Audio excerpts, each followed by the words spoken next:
Kinshasa Mbote dimanche et là mon amabota nabino bisika bozali ebele pona kolanda quel boule mag en mode rétro. Édition obolanda raba actualité nyonso o edominaki bongo na semaine kimia nzambe na mabota nabino.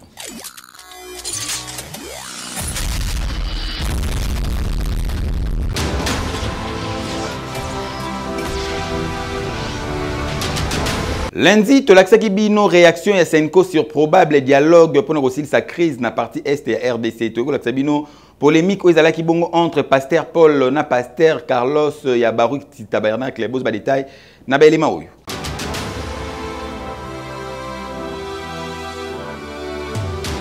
De commencer par lui qui comprenne la quintessence de la démarche et encore que c'est une réponse aussi à son appel. Si vous avez suivi son speech à Isiro, en ce qui concerne notre pays, quand il a demandé de prier pour les miracles, il a fini par dire que ce qu'il attend de l'Église, c'est qu'elle soit réellement au milieu du village. C'est-à-dire, a-t-il continué, c'est parler, donc approcher les uns et les autres pour qu'on soit ensemble, qu'on se parle en dialogue. On est dans cette dynamique-là. Et c'est quand même malheureux d'entendre un de ses collaborateurs dire n'importe quoi autour de ce pacte, alors que c'est une des réponses à la demande du chef de l'État. Et nous entendons lui expliquer comment nous voulons procéder, parce qu'on n'a pas à dicter. Tout comme on va aussi rencontrer les autres. Alors, étant donné que ce sont des questions qui ont un impact aussi sous-régional, on ne peut pas ne pas échanger avec les autres chefs de l'État comme on l'a fait autrefois avec Museveni autour des années Nalou.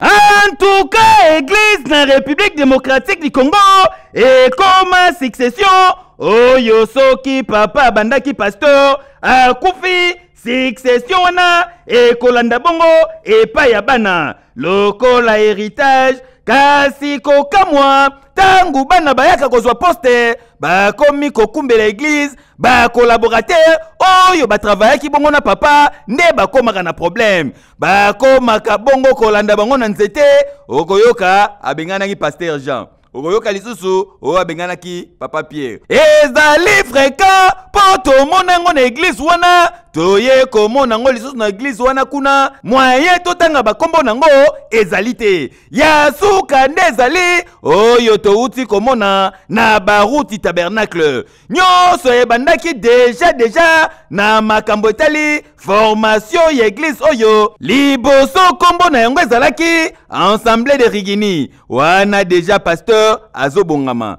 tangu kaka temple sili kotongama ba changer appellation et komi bongo baruti tabernacle mbala moko selon l'information tozui pasteur baruti de res mémoire abandaki déjà ko former mwana na ye pasteur Carlos acheye déjà rodage abandaki ye nanu honorable après avoir kolongola ye honorable akomi diacre après diacre pasteur Naboma kozonga Kinshasa mbala moko pasteur associé kasi bien avant pasteur Baruti a consacré déjà pasteur Carlos Lokola successeur na ye boyoka pasteur William Kara oyo azali porte-parole ya Baruti tabernacle ndenga expliqué awa Carlos azalaki diacre depuis 2015 akomi pasteur na Boma akomi aye kokoma pasteur associé awa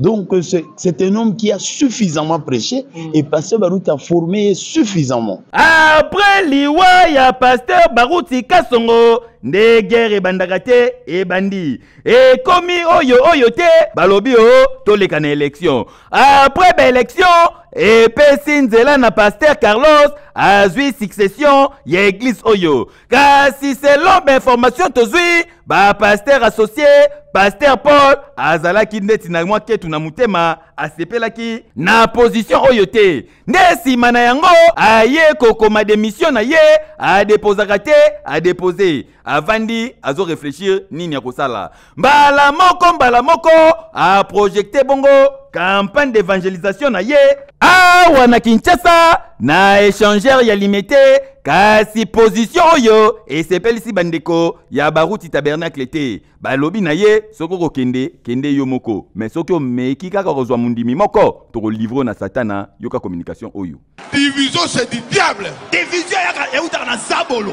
Oui. Ya solo. Na lobi ango lelo. Je l'ai dit aujourd'hui. Soki pasteur Paul. Si le pasteur Paul. Azu bandimi awa. Prends les brebis d'ici. Na ko livrer. Je vais les livrer au diable. Que Dieu vous bénisse. Zambé a pas mon la. To meki ko approcher bongo pasteur Paul alobi makambo wana bazoloba wana di amwana di le reste balamba balia. Pour moi c'est une bassesse nakolobe ngote papa nangai azaka mwana donc ça ne sert à rien. Ngana bande église lopi na salite sur la campagne na nous balimindenge nini. Donc nyonso oyo ezali kotia makelele ezali bongo bazowelela bandimi surtout bandimi wana oyo maboko pete bapesa batala te. Pasteur amonaki déjà que yende il faut remplacer pasteur Barouti. Atali mbongo ndenge ezokota. Amoni ke il faut yende akoma na mbongo wana. Nde abimi. Yango totuni église ya lelo ezali kaka ko préparer batu po na lola tope ezali sous forme ya boutique marchandise nde bandimi. Po oyo tozali komona de pasteur bazowelela bandimi mususu alobi soko mekika kozwa moko na livre pa satana. Méthodologie on livre bato pas satana ezalande na pona boye to kamwe oyo ne to moneli yango on dirait réponse nango to suis pas frère Patrice ngebe toujours ngebe ekei qu'est-ce qui divise le tabernacle? Mokola mardi to laksaki bino ndengeni bandeko ya Senko na ECC bakutana ki bongo na président de la République Félix Antoine Tshisekedi Tshilombo pe bakutani bongo na Martin Fayulu to ki laksa bino pe lisusu papa Jean na cadre article 15 asala ka copie ko kata banzete bolanda.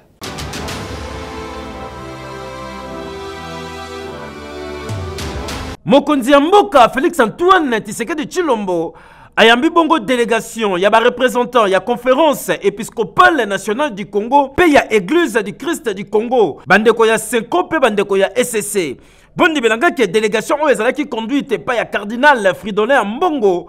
Oyo na kati ya audience na bango batalisi ke ezali bongo réponse ya demande na bango basalaki koluka kokotana na mokonzi ya mboka Félix Antoine Tshisekedi Tshilombo kosolola na fachi pour la situation sécuritaire et humanitaire oyo ezali bongo ko déranger na est ya République démocratique du Congo. Basali na nzambe bazali très touché na situation oyo. Na yango bapesi projet pa ya mokonzi ya mboka oyo ezali bongo na kati kotalisa sortie ya crise oyo République démocratique du Congo ezali na yango. Ndenge nini bakoki kosala pour que crise oyo esila. Nakobima na bango basali na nzambe bazangaki maloba te yoka ndenge ba communiquer. Nous avons pris l'initiative, ce n'est pas lui qui nous a demandé de faire ce projet. Les deux églises ont pris l'initiative de concevoir ce projet et aujourd'hui nous sommes venus le lui présenter.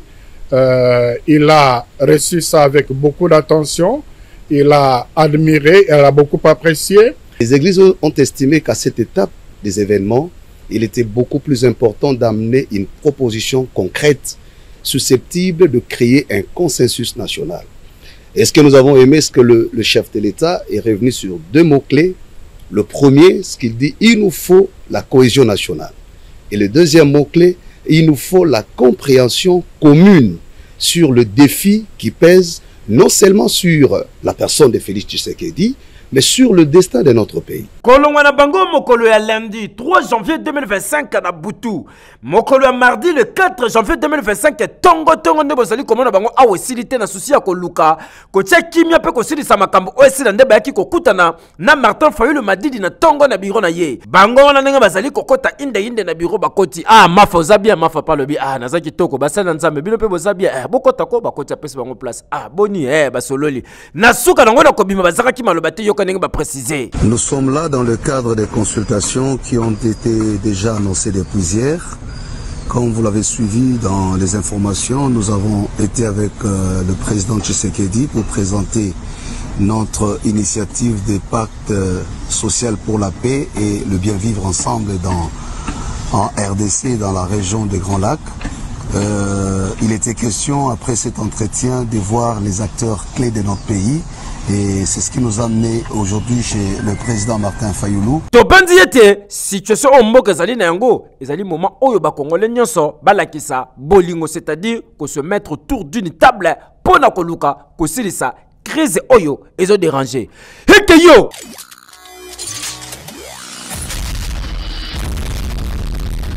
Kombo na ye papa Jean lemsu na Kinshasa yo linga mapa milinga donc mapa simandako oliaka ngo fort so ba petikisho mo mateka mpande surtout ba tie mwamba oyebaka mingi te mutu nini afournisaka bango banzete po yo lula mapa ya milinga wana tala yeyo papa Jean toki kokute awa na kati ya zamba place ya kataka mingi banzete na ye tongo déjà ton soso le la kokoriko papa Jean zawana bien pasula na ye Tcheke, wana zo kata banzete. Mupanze ko remarquer bouteille ya sangria zangana yo kasako les a 20 meka lufunu na ngana les a mai yango ba tchaka wana po bouteille garda mai za toujours mo malili. Soka kata ndebo monya potani tinzete ko ya kate ko gogon. Yona zi bouteille na ya mai kaka azo lekisa. Na moya Kinshasa oyo mutasunga ye mingi mwasi na ye. Na bana bomoni po musala malonge zate papa Jean musana ekara yango ya nzete. Tango midi pokwa yango asalaka. Soka katibo abani ko kende kota bato bazala ba boulangerie. Banzete na nga yango ya doro banzete na nga yango ya doro belisaka mapa bien. Ba boulanger pe mingi balinga papa Jean azaka quand même honnête. Soka ya tekili bango banzete ba pese mbongo quelque chose 200 000, 150 000, ça dépend rara ninge ko ponga ko kendele. Na muki okozwa yango alesaka famille na ye mwasi na yeyo na bana bango yeyo joka communication. Na musala na ngai na tambola kana bakate bisike zali ke mutao te kanzete bata mususu azotonga azana poso alongola nzete wana era azotonga to sololi apringa na sombi. Ce n'est pas au kangisa nzete moko te o somba mwa 5 nzete 6 nzete o kangisi bise koki na kati ya bise wana okoko teka ata ba 100 000 obie ba 120.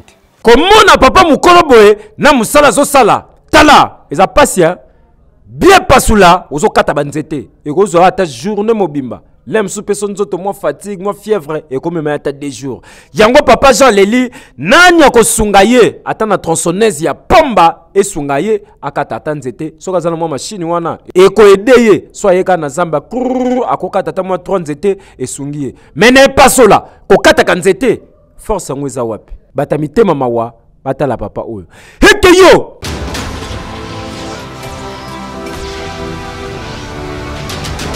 Entre dialogue to guerre population congolaise ba réaliser ki na micro ya quel boule magazine tikato bisabino lisusu ke église de réveil ba lobby ke esengeli na communauté internationale ba se prononcer face à situation sécuritaire na est République démocratique du Congo wana dossier mercredi bolanda.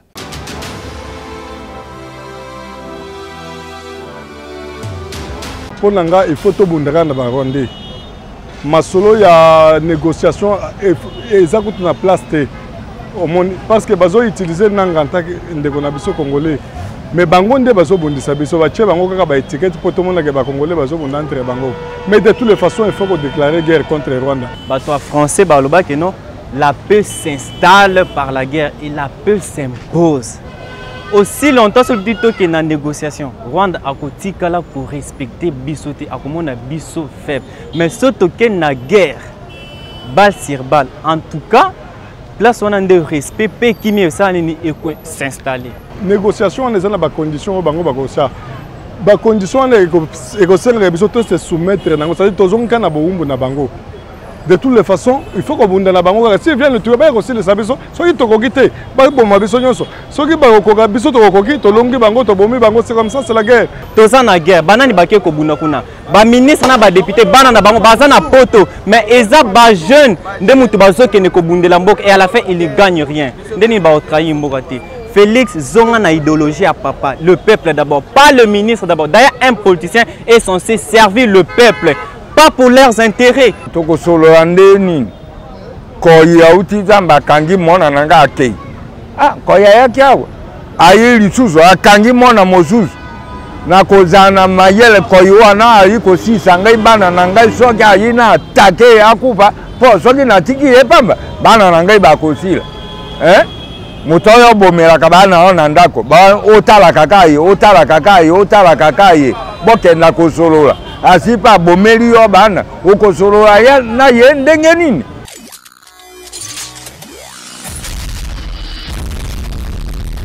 Ezali kambwa mabele ya mboka Congo ataki pesi ekokende maboka banguna te yango bozali komona ba pasteur nyonso ya église de réveil du Congo regroupé au sein ya ERC baye ko manifester nganzi na bango après avoir prié balobi bapesi 72 heures na communauté internationale pour depuis agression et bandana este bango balobaka niwo ndenge bandeko na biso bazali kokufa na este yango na 72 heures soki kaka ba réagir te ba kozwa série ya ba mesures pe ba ko poursuivre bongo ba manifestation boyoka les pasteurs Ejiba ya mapia ndenge a communiqué. Si dans les 72 heures qui suivent nous ne sentons pas les actions concrètes, nous serons obligés de continuer à manifester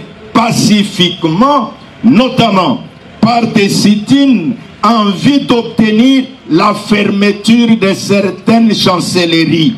Ndenge balobaka bwalu bwajitunga totika ba divergence na biso mupanzi tosanga na elongo po na ekolo monguna alekate boyende ezalaka ekei.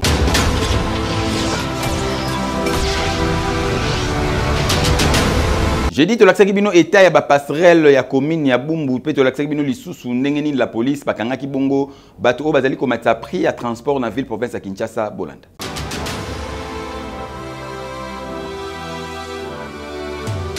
likambo ya hausse de prix na ville province ya Kinshasa toyebi te soki ekoma nini yango na ba chauffeur population bakoma komituna ba question ebele po grille tarifaire oyo hôtel de ville atiaki na disposition ba chauffeur bazali ko respecter ngata mukete neti awa tozali na quartier na tongo déjà batu oyo bakendaka bongolo gambela bamolaka chauffeur e bongolo gambela 200 bien recevoir na ye aozo mona se mbongo na se pona kokima nanu bato carte bakota te azwi bambongo apusala kaka akoma pembeni ya première entrée quartier la police etelemisi bango etuni ba client papa bofuti gombe o tofuti 200 laksi ni o 2000 allez bokita bino so na se bakiti basengi na chauffeur na receveur bazongisela bato bambongo na bango mutuka mususu oyo ndenge moko yepe abeli 1500 na kusa 1000 francs la police asali même acte mutuka mususu oyo yekuta bombeka bamba 2000 la police atelemisi ye atuni ba client balobi mbongo bafuti bakiti bango nyonso bazongiseli bango bambongo nde bozali komona yo communication. Déjà, même toujours ça va, nous la mission que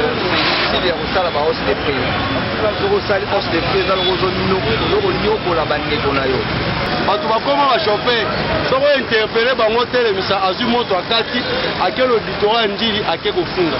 Alors, pas que funda sur l'auditorat Ndili, dans Moussalo, tout ça, il y a hausse des prix. On a la limité, na niveau grade, on a fait ce message, la bateau va être pour la mission. Quand mais qu'un peu pour la mission. Donc, comment vous allez un peu moins coincé? Si vous avez un chef de l'État, on va faire un auditorat. Président paye à ma chauffeur, nous aussi des années.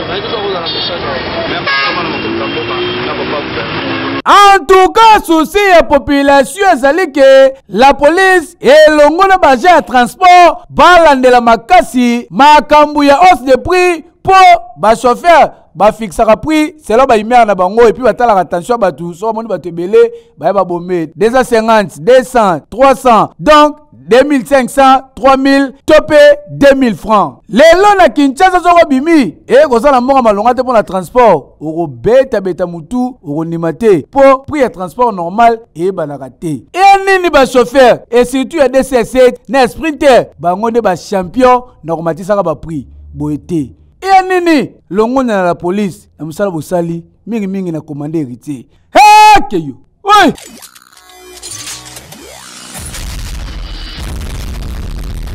Commune ya Bumbu zo partager frontière na ba commune ebele oyo ezalaka mingi na ba frontière nango na ba rivière lokola awa kasi pona ko permettre bandeko balekanaka bakatisa bien bazalaka na kala na ba passerelle mais lelo ba passerelle ngo soko tala eta na yango mawa ya liboso yango chasi ya mutuka nde bacha awa likolo nango bazo bakanga batol mupanzi kutu awa sécurité ta moko teza même libende oyo ko permettre que non bandeko ba s'éviter na kokoya na katsa mai ezate bakatisa kaka ndenge bozo mona boye même soki bazé belé mulongo fil indien donc il faut bokatsa mupayi la donc veut dire système à mupanzi pour na ko éviter scandale salima awa na bana classe ba papa ba mama bango nyonso balekanaka na même rythme oyo ndenge kaka bomoni élève oyo azoleka na kobanga na risque na ndenge ya kosakana te asimbili bende ya mupanzi po akatisa côté mususu na passerelle ya luyeye awa to retrouver même ka awa batol et vous amanango déjà ndenge bozomona mais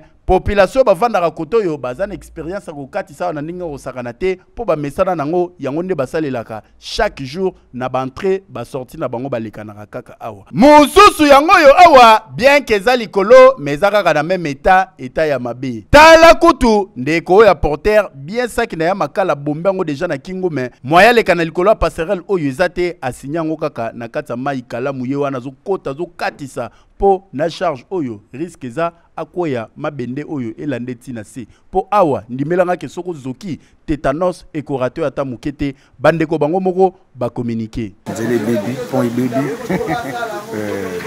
to leli kaka o basonga wana baya vuma basonga biso tozoleka difficilement comme na pon moko ya muke kuna mais par rapport au eza route principale pon moko bo eza l'exa batebele baby keyo oui.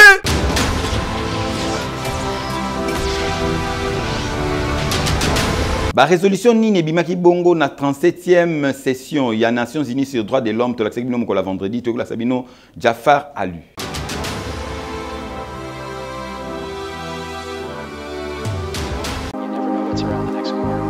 Bana Kinshasa et bongo bana ya poto lelo ya kosamba te bondi melanga États-Unis d'Amérique kitia wana Kinshasa wana Jafar Alu c'est-à-dire Jafar en aluminium bazali bongo spécialisé na menuiserie en aluminium jo pe motozali na posa ya ndako na yeza na kitoko yo wapi lokolo lulaka bandako ya ba américain to pe ba nigérien jo pozali patron ya ba entreprise ozali na posa ba bureau na elata ba lele ya sika ezala bien équipé yaka na Jafar Alu ya kosamba te fabrication ya ba porte et bongo ba fenêtre et bongo ba garde-fou na ba bain vitré ya kosamba te ndenge bomona ka ba meuble cuisine c'est-à-dire ba cuisine moderne local États-Unis d'Amérique awa na Jafar Alu bazali ko beta yango dada ya kosamba te po na mbongo ya mukie bato baluli ndako na yo nyonso bazali ko salela yango mur rideau na cloisonnement bureau nyonso awa na Jafar Alu mo salezo kende kitoko yo wapi bana Congo bana poto États-Unis ekiti na kati ya Kinshasa lelo na eko présenter bino Jafar Alu tozo fabriquer biloko nyonso en aluminium pona bandako na bino na ba bureau tel que ba porte ba fenêtre ba garde-fou ba mur rideau ba meuble ya cuisine na cloisonnement ya ba bureau pona ko pesa valeur pe beauté ya bandako na bino bosalela aluminium ya qualité na lobi bien aluminium ya qualité na Jafar Alu tena ka ndengo moni dépôt na atelier zali bien équipé tunanga nini opesi kaka mbongo na yo kaka na mbongo wana transport ya matériel eza na kati baye nango ti na kati ya chantier waso okani Cécilie tete babandi pe ko poser tala elonga yenga ye o tuninga adresse ezali place ko bunga te ezomi na avenue Saint-Christophe numéro 1439 référence OV2 tozabongo na commune ya Limete Funa tolo balisusu nini jaboye biso nyonso toweli na Jafar Alu pour que bandako na biso ezala bien équipé heke yo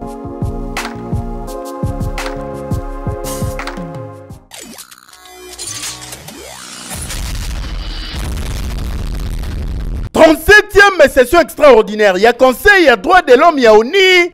awa délégation ya gouvernement ya RDC oyo bazalaki awa batalisaki noir sur blanc ndenge nini droit de l'homme ezali violé kuna na partie est ya RDC et pas ya batroupe rwandaise oyo bakoti na territoire ya République démocratique du Congo. Ezalaki pe occasion pour na ministre ya industrie ya RDC Julien Paluku Kahongya oyo ezali ancien gouverneur ya province ya Nord Kivu apesa ba précision na makambo nyonso esalema na province na ye melelo ezali déjà victoire diplomatique pour na RDC na affaire ya agression oyo ya Rwanda na partie est ya RDC po Genève ba voter ba résolution ya agression ya armée rwandaise na sol congolais yoke lokoyo. Cette réunion répond à l'urgence de la situation actuelle et aux violations massives des droits de l'homme et atteintes qui frappent les populations du nord et du sud Kivu, résultant de l'agression des forces de défense rwandaises et de leurs supplétifs du M23 et de l'AFC.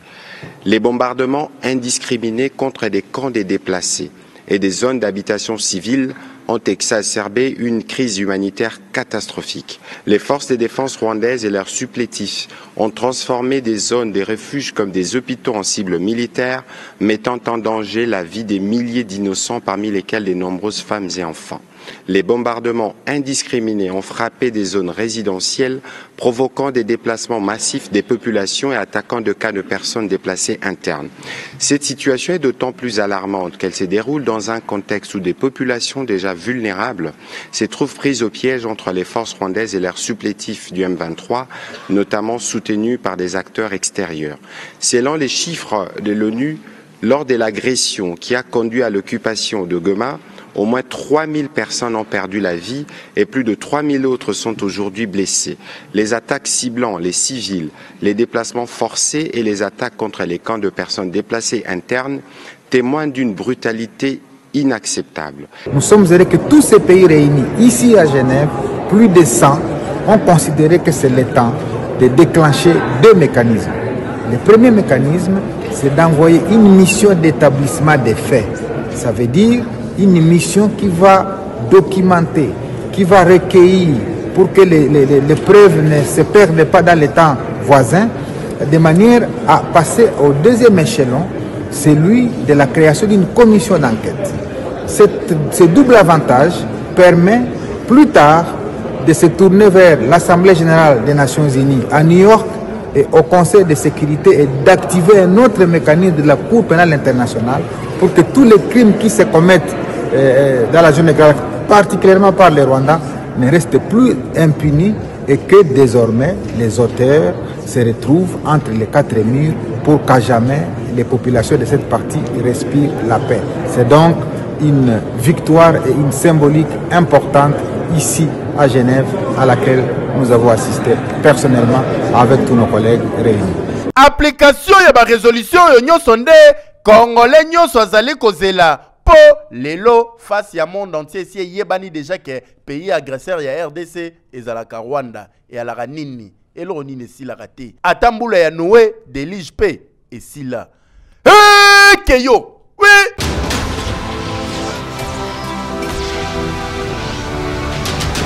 Kopi Mbabola nde permetaka jeune oyo à vivre pe café bif les elko zong sabo pikiliki ya ba papa.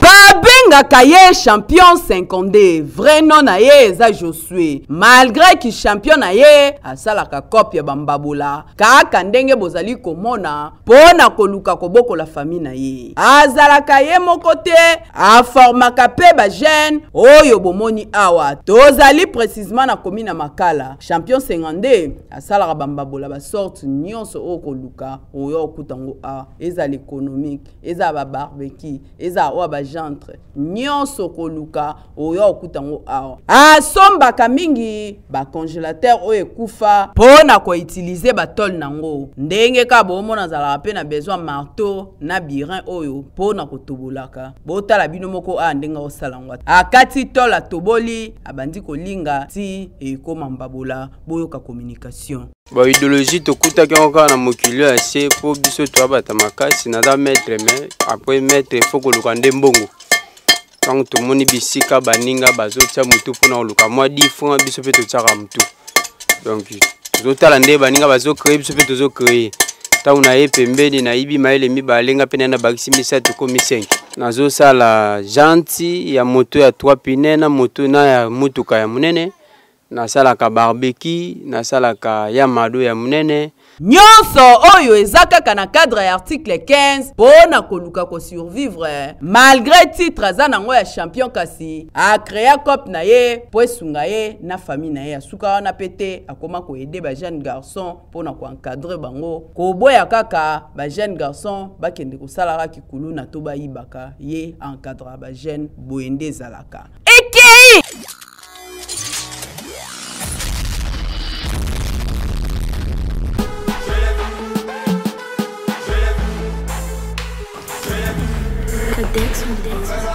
Wow!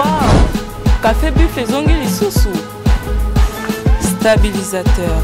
Ezongi! Tunanga nini papa mama? Café Buffle! Café Buffle ezongi lisusu. Mais cette fois-ci avec un nouveau produit. Babengi na combo ya Café Buffle Royal Stabilisateur.